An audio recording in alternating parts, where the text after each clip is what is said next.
Hello everyone, welcome back to another video on the channel. First off, apologies for the non-on the bike point of view content in action. I'm awaiting a brand new enduro bike slash freeride bike that's pretty much going to be my bike for the year, I think, at this moment. But get in the comments and let me know what bike you'd like to see me on, and I might consider it.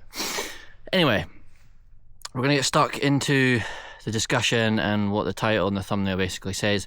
I'm going to tell the truth. So, last summer, 2024, around July time, I obviously had that huge impact from doing that drop that I'd spent a bit of time working on and didn't exactly go to plan. I was so close, and I've kind of spoken about that a little bit before. I'll leave a link in the description where you can go and check out that video and give my thoughts on it. And I kind of briefly mentioned the thing that I'm about to mention, but I wanted to go a little bit more in depth and detail, and I feel like I can, and I owe it to everyone and my audience, and you all are awesome. So yeah, I had that impact, and unfortunately I broke the bike. Leave a little clip of it here. And yeah, like, it didn't snap, crack all the way through, thankfully, because I feel like if it did, it would have been bad. Like, I would have probably been worse off than what I was. And I'm kind of thankful that the frame did give way and give me probably a little bit more cushion than if it was to not break at all. And I want it to be crystal clear that this is not a negative video towards Santa Cruz or anything. Like, the bike has been the best bike I've ever swung a leg over. It handles amazing. I bought the bike, I paid full price for the frame. Like, I'm a customer at the end of the day, whether people like it or not.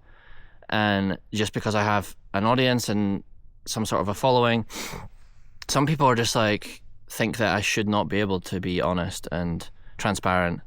At the end of the day, I'm spending £4,000 on a frame, and then not that what happened to the frame doesn't justify the price, if that makes sense. Like, it was a complete freak accident. The drop is something that barely anybody, I feel like, in all honesty, would do or attempt. It was a little bit on the crazy side, a little bit not fully 100% thought out process wise and building wise, but what's done is done. You learn from your mistakes, right? Yeah, the frame broke, and I just wanted to be honest and be truthful and explain that.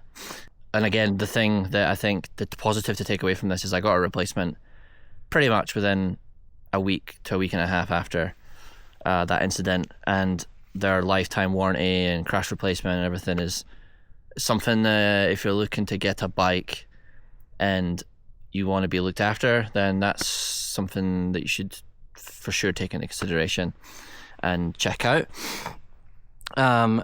And yeah, that's what that goes for their wheels as well. I was not riding their wheels, but they have lifetime warranty on their carbon wheels and alloy wheels, I think.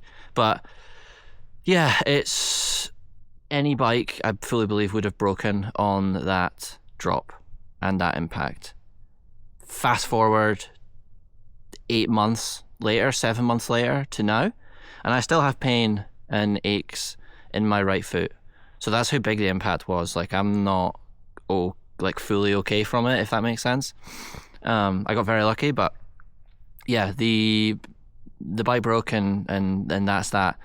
And it was not because it's carbon, it's not because it's not strong enough, it's not built well enough, the bike that is. It was a freak accident that no one really does that kind of stuff, and I completely pushed the limits of everything. Like, the fork crowns like kind of twisted up, and I cracked the front of my helmet and smashed that all up. I still have a little bit of problems with my chest because I hit my chest off the handlebars. So it goes to show the magnitude of the impact, and to see the bike just break like that and not fully snap, I was impressed. Would I buy another Santa Cruz V10? Absolutely, yes, 1,000,000%. Will I? I don't know, because this year I'm doing a little bit different as far as I want to ride a different bike, a different brand. Who knows? I might. I did love it so much, and it changed my riding. It was incredible on the downhill stuff. We'll see, but I just wanted to be really honest and transparent with you all. Let me know your thoughts in the comments. just get a discussion going. I'm curious if there's any engineers and all this, all on that sort of side of things, on strengths and like what stuff goes through, and I always find it interesting. But this is absolutely not a bashing video. This is not a negative video. As you can tell, I've been very positive from it, and that's what's important. I think these things happen, bikes break, you just don't hear about it.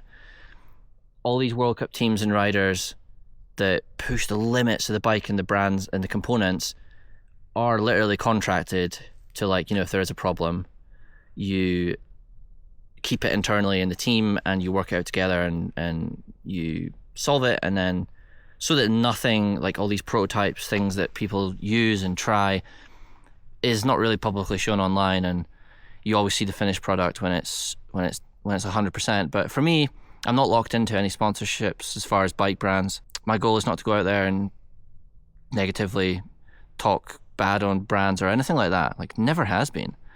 People like to, the odd person now and then, like to take that and twist it, but I'm cool with that. That's totally fine with me. I know my intentions, but yeah, I think what separates me from other riders and professional riders is that I am in that unique position where I can be a customer and be like you and buy bikes, and if you have a problem, you're like, oh, well, I've never dealt with a brand before, a customer service before, how's that going to go through?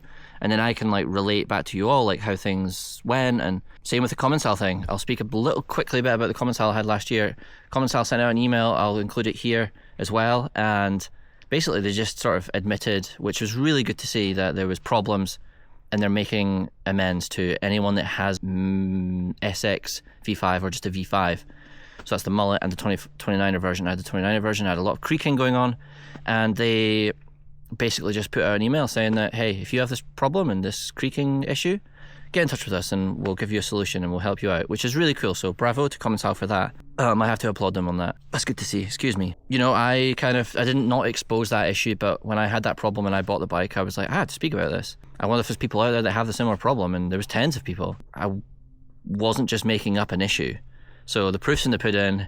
I had a problem with the bike, and now it got resolved by me taking it all apart, re-greasing everything because it wasn't greased, and then it helped the issue. But yeah, if you have a Commencal and you're having those problems, then you probably got that email. Reach out, they'll help you out, I'm sure. And as far as, you know, the Santa Cruz goes, I can't say any more about it. Love the bike, it's insane, and I highly recommend. And I hope you all appreciate this honesty and this kind of telling the truth video. Didn't really say too much about the truth back then on what happened, just because I had a lot going on that summer, and at that moment when the crash happened, all I really cared about was just getting a bike, and I didn't really want to have to I wanted to sit on it for a while and think about what I was going to say and how I was going to say it. You know, I was going to say I'm not going to speak for myself, but you can't knock me for that. So it's definitely strange for me to speak about it and be honest, but I've done this for a couple of years now. I'm in a very unique position that I'm able to do that. And yeah, I actually really, really enjoy it. So there'll be some more sponsor announcements coming very, very soon. I have a new component sponsors that are changing basically throughout the bike. And yeah, I'm really excited to share that all with you. Please drop a like on the video. It helps the video grow and expand to more people, and just lets me know that you appreciate what I'm doing. And yeah, it gives me the motivation to continue doing what I'm doing, and that it's, you know, successful and useful to people, and also myself to see the feedback. So, and also subscribe to the channel so you don't miss any more future uploads. I have some really cool trips planned, and once this new bike gets built up this week, hopefully, fingers crossed, we'll begin the trips, and it'll be unique stuff from urban riding to downhill to free ride. You know the drill. It's going to be cool. So yeah, I'm excited for it. 2025 is underway. Let's get after it. Thanks for tuning in. We'll see you in the next one. Peace out.